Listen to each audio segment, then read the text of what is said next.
కాబట్టి ఇప్పుడు ఏమైనా దేవుని బిడ్డలారా, లోకంలో ఉండగానే నువ్వు పరలోకంకి పోతావా పాతాళంకి పోతావా, ఇక్కడ బతికినప్పుడే నువ్వు మార్గాన్ని సిద్ధపరచుకోవాల్సింది.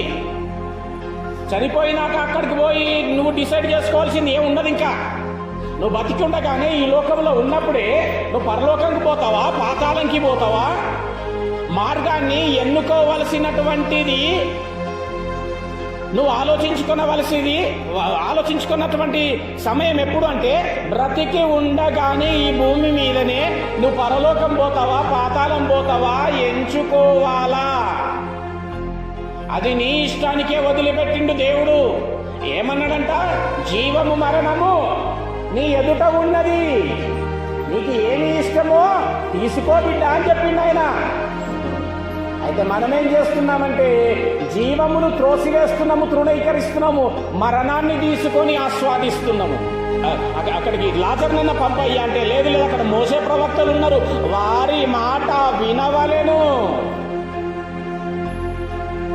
కింద ప్రవక్తలు ఉన్నారు, ఇదిగో కింద సేవకులు ఉన్నారు, వాక్యం చెప్పేవారు ఉన్నారు, వారి మాట వినాలంతే, వినకపోతే నీకతే అని చెప్తున్నాడు అక్కడ.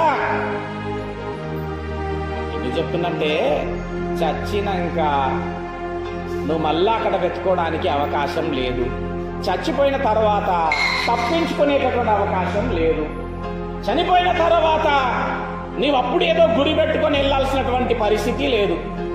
ఏది ఉన్నా బతికి ఉండగా లోకాశలు, లోక క్రియలు, లోక సంబంధమైనవన్నీ కూడా నీ ఒకవేళ దేవుని గూర్చి విసర్జించి నువ్వు దేవుడి యొద్దకు పరిగెత్తుకొని వస్తే,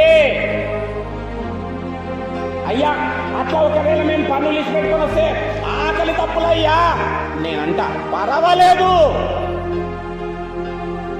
అయ్యా మేము అట్లా ఇచ్చి పెట్టుకొని వస్తే ఆర్థికంగా మేము బలపడలేమయ్యా నేనంట పర్వాలేదు.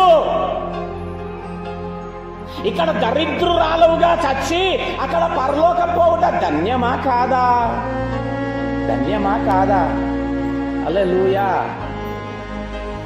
ఇక్కడ ధనవంతుడివిగా నువ్వు పెరిగి పాతాళం పోవడం మంచిదా?